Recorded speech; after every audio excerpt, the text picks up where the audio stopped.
வணக்கம். ஒரு விழிப்புணர்வு செய்தி. மனிதனின் ஆயுள் காலம் ஏன் குறைந்து கொண்டே போகிறது? இதை பற்றி யாருமே விவாதிக்கவில்லையே இந்த உலகத்தில். ஏன் என்ற கேள்வி எழுந்து கொண்டிருக்கிறது. ஒருவன் இருக்கிறான் என்றால் அவனுக்கு அனுதாபங்கள், ஆராய்ச்சி, அஞ்சலி செலுத்துகிறோம். ஆனால் மனிதனுக்கு ஆயுள் காலம் ஏன் குறைவது என்று யாராவது அரசியலிலிருந்து, ஞாபகங்களிலிருந்து, விஐபிகளில் இருந்து ஏன் இதற்கு கேள்விகள் வைக்கவில்லை, சிந்திக்கவில்லை? எத்தனையோ சயின்ஸ் முறைப்படியும் அறிவியல் முறைப்படியும் எல்லா விதிகளின் படியும் புராணங்களிலும் இருந்தும் சித்த வைத்தியசாலைகளிலிருந்து ஆங்கில மருத்துவங்களில் இருந்தும் எத்தனையோ கண்டுபிடிப்புகள் இருந்தும் மனிதரின் ஆயுள் காலம் குறைந்து கொண்டே போகிறது. இதை பற்றி என்றாவது யாராவது ஒரு நாளாவது கவலைப்பட்டிருக்கிறீர்களா? கேள்வி கேட்டால் விதி வந்தால் போயிடுவான். அவன் தண்ணி அடிக்கிறான் போயிட்டான். இப்படி ஹார்ட் அட்டாக் வந்துட்டு போயிட்டான். இப்படி பழிக்கான பழிதான் போட்டு இருக்கிறீங்களே தவிர மனிதனின் ஆயுள் காலத்தை கூட்டுவதற்கு என்ன பதில் செய்திருக்கிறீர்கள்? இதை நான் யாரிடம் கேட்பது? அரசிடம் கேட்பதா? சொல்லுங்கள். முதல்ல மனிதனுக்கு மனப்பதட்டம் வருகிறது. இந்த மனப்பதட்டம் அடுத்து என்ன கொஸ்டின் மார்க்கு தான் போடுறாங்க மனதளவில். நாம் எவ்வளோ உழைக்கணும், இன்னும் உழைச்சிக்கிட்டே இருக்கணுமா அப்படிங்கிற இது அடுத்து என்ன நடக்கும், ஏது நடக்கும் இப்படிங்கிற மனசில் எல்லோருக்குமே வந்து கொண்டே இருக்கிறது. இதுக்கு ஆன்டிசிபேஷன் என்று சொல்லுவாங்க மனசில்.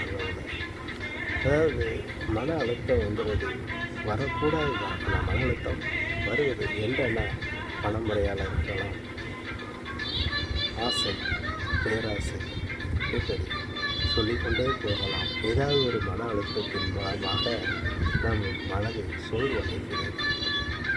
மண்டைக்குள்ளே ஏதோ ஒன்று ஓடிக்கிட்டே இருக்கும். அவன் சும்மா தான் இருப்பான், பேசுகிறதுக்கு பார்க்குறதுக்கு சும்மா தான் இருப்பான், ஆனால் பேசிக்கிட்டே இருப்பான்.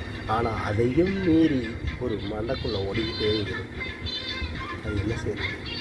இதுக்கு இது வரைக்கும் யாராவது இதை சொல்ல பற்றி பேசியிருக்கீங்களா? அப்போது இடம் புரியாத கவலைன்னா என்ன சொல்கிறது? முதல்ல நம்ம நாட்டில் தூய்மையான காற்று இருக்குதா? தூய்மையான காற்று கேட்டால் நம்ம எங்கே போவோம் சொல்லுங்களேன்? உதாரணத்துக்கு ஃபேனை போட்டு தரவா, இல்லை பைக்கில் போனால், காரில் போனால் ஸ்பீடாக ஒரு காற்று அடிக்கணும், அந்த இடத்துக்கு போவான். இல்லை இயற்கை வயல், வெளி, மலைகள் இப்படி போவான். அதல்ல இயற்கையான காற்றுங்கிறது தான் சுகாதாரமற்ற சாக்கடையிலிருந்து, குப்பைகளிலிருந்து, மனிதனின் கழிவுகளிலிருந்து இதை அன்றாடம் சுத்தம் செய்து நீக்கினால் மட்டுமே நமக்கு தூய்மையான காற்றுகள் கிடைக்கும் என்பது சொல்கிறோம். ஆக மனிதனின் ஆயுள் காலம் குறைந்து கொண்டு போகிறதுக்கு அறிவியல் மூலமாகவும் சயின்ஸ் மூலமாகவும் தெரியவில்லை. ஆனால் என்னுடைய இதில் தூக்கம் நிறைய வேணும் மனிதனுக்கு. முதல் எதிரியே அந்த தூக்கம்தான். இரண்டாவது உணவு வழக்கங்கள். அதில் பீடி குடிக்கிறதுலேருந்து, சிரட்டு குடிக்கிறதுலேருந்து அதை மாற்றணும். குடிக்கிறதுலேருந்து கஞ்சா, அது போதைப் பொருட்களை பூரா குறைக்கணும். அடுத்தால உணவு சொல்கிறது நேற்று விஞ்ஞானத்து உள்ள உணவை சுட வச்சு சாப்பிட்றது அதுவும் தவறு என்கிறது. இப்படி உடலில் நம்மளுடைய நிறைய ஓட்டம் ஓடிக்கிட்டே இருக்கு. இதுக்கு இடையில எப்படிங்க பணம், அப்புறம் பாசம் எப்படி வரவே வராது. ஆரோக்கியமற்ற உணவு பழக்க வழக்கங்களை நாம் நிறுத்தணும். நல்ல பழங்கள், டெய்லி பழம் சாப்பிட்றது நல்லது. ஆனால் அதுக்காண்டி சளி இருக்கிறவங்க டெய்லி சாப்பிடக்கூடாது. அதனால் எப்பப்போ எதை சேர்க்குறது அதை கண்டிப்பான முறையில் சேர்க்கணும். மனசில் உள்ள அழுக்க கண்டிப்பாக நீக்கி இருக்கும். இந்த வாழ்க்கையில் நிறைய பேருக்கு நெஞ்சு படபடபடன்னு நெஞ்சு எரிச்சல் வருது, தலைவலி வருது, கால்வலி வருது.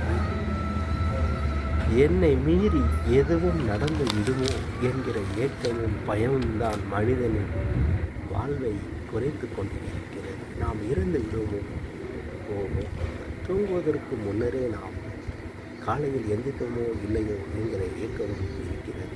இன்றளவு நிறைய பேர் இன்னைக்கு என்ன செய்ய வேலை பார்த்தோமோ அதை டயரில் எழுதுகிற பழக்கம் நிறைய இருக்குது. காலையில் எழுந்திரிச்சா தானே உண்டு அப்படிங்கிற மாதிரி அந்த அளவுக்கு பய உணர்வை இன்னைக்கு மனித ரீதியில் ஆக்கிட்டாங்க. அதனால் முதல்ல சிரிக்க கற்றுக்கணும்.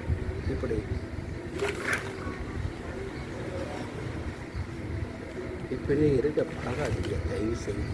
இதுவே ஒரு மன அழுத்தம். சந்தோஷமாக பேசுங்க, சந்தோஷமாக சிரிங்க, சந்தோஷமாக விளையாடுங்க, ஓடுங்க, சாடுங்க. எல்லாமே உங்கள் கையில் தாங்க இருக்குது. இது அடுத்தவங்க சொல்லிக் கொடுக்குறது அல்ல, நீங்களாம் உருவாக்கிக்கிறோம். நம்ம வாழ்க்கை நம்ம தான் வாழ்க்கை காமிக்கணும் என்கிற சொல்லிக்கொண்டு இதில் குற்றக்குறவுகள் எதுவாக இருந்தாலும் மன்னிக்க வேண்டுகிறேன். நன்றி.